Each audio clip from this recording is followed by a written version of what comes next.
Mathilde, ça va? C'est aujourd'hui qu'on y va? Réveil à 8 h pour Mathilde. Pourtant, aujourd'hui, il n'y a pas d'école. Mathilde a un programme beaucoup plus excitant. Je vais faire un concours dans un grand restaurant. Un concours de cuisine à 8 ans, ça peut paraître étonnant, mais Mathilde est motivée. Elle compte même gagner. Papa, je suis prête. Mathilde est une perfectionniste. Le concours a lieu cet après-midi.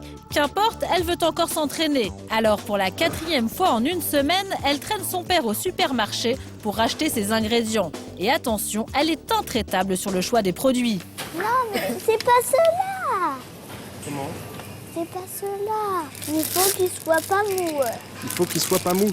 Et si Mathilde est aussi pointilleuse, c'est que dans quelques heures, elle devra réaliser son dessert devant Pascal Favre-Dan, un grand chef étoilé. 2 chevreuils à suivre, 2 plateaux.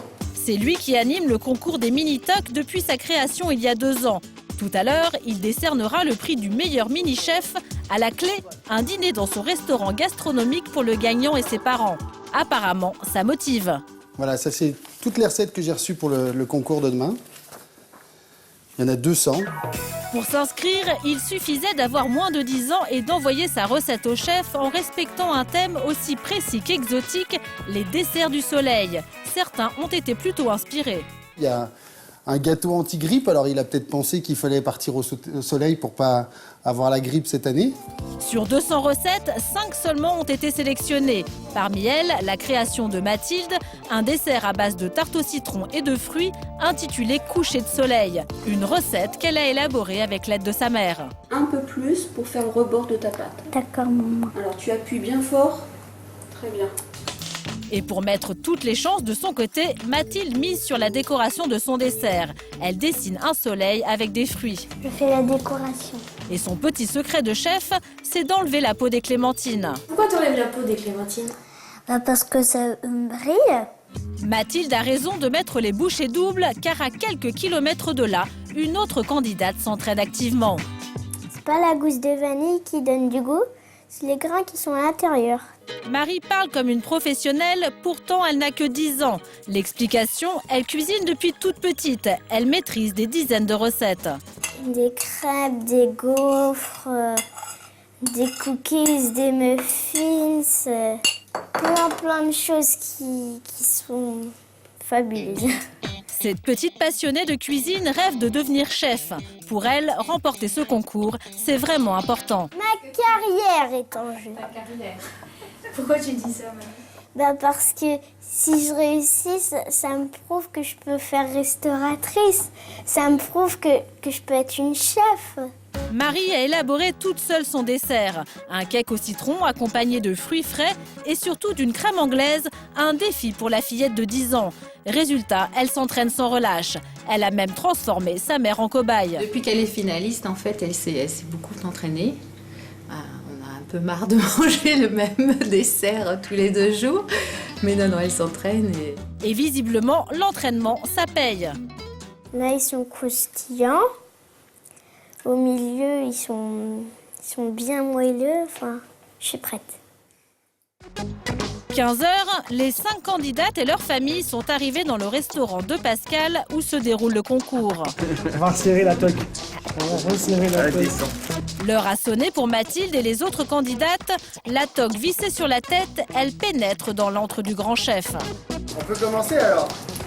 Eh ben top départ, c'est parti. 1 heure chrono, pas 1 minute de plus. Marie et Mathilde s'attaquent à leurs recettes. Face à elles, la concurrence est rude. Clara et son île aux agrumes, Margot et son cake à la carotte, et enfin Irina, spécialiste de la tarte à l'ananas. Mathilde a déjà bien avancé, elle n'a pas hésité à réquisitionner le chef. Ça te va ou ça te va pas? Ça n'a pas l'air de t'aller? Encore. Non, mais ils sont exigeants en plus. En plus, ils sont exigeants, oui. Marie a fini sa salade de fruits et son cake au citron, toute seule, comme une grande. Mais le défi de sa recette, c'est la crème anglaise. Elle mise dessus pour rafler la première place. Un pari risqué selon Pascal. La difficulté, c'est d'arrêter la cuisson de la crème anglaise à une certaine température pour que les jaunes ne deviennent pas omelettes. Donc qu'elle ne nous fasse pas une omelette, mais qu'elle nous fasse une crème anglaise. Mais pour ça, je vais lui donner peut-être un petit truc. Tu sais ce qu'on va faire? On va déjà pas utiliser un fouet, parce qu'en fait, on va une cuillère en bois, tu sais aussi ça. Marie reste donc les yeux rivés sur sa crème anglaise sans perdre de vue sa principale concurrente, Mathilde, confrontée à un sérieux pépin. C'est les clémentines qui m'énervent. Hein? Les clémentines. J'arrive pas. Souvenez-vous, Mathilde avait une idée déco pour son plat, éplucher les quartiers de clémentine. Mais avec les clémentines du chef, c'est mission impossible. Elle présentera son dessert avec la peau. De son côté, Marie a parfaitement réussi sa crème anglaise. Et pour une présentation vraiment parfaite, elle ajoute quelques gouttes de colorant, quelques coquillages en sucre et voilà un océan. 1 heure s'est écoulée, tous les desserts sont terminés dans les temps. Place au jury. On met chacun nos notes sur 5 par rapport au thème. Et après, on rassemble nos notes. Pour juger les desserts, ils sont 3. Pascal, bien sûr, mais aussi Emmanuel, un restaurateur scolaire de la région, et enfin Julie, la propre fille du chef. Ils noteront le goût, mais aussi la présentation, le point faible de Mathilde. Donc là, elle a laissé la peau, donc c'est vrai qu'au niveau présentation, c'est moins joli que ce qu'elle aurait souhaité faire.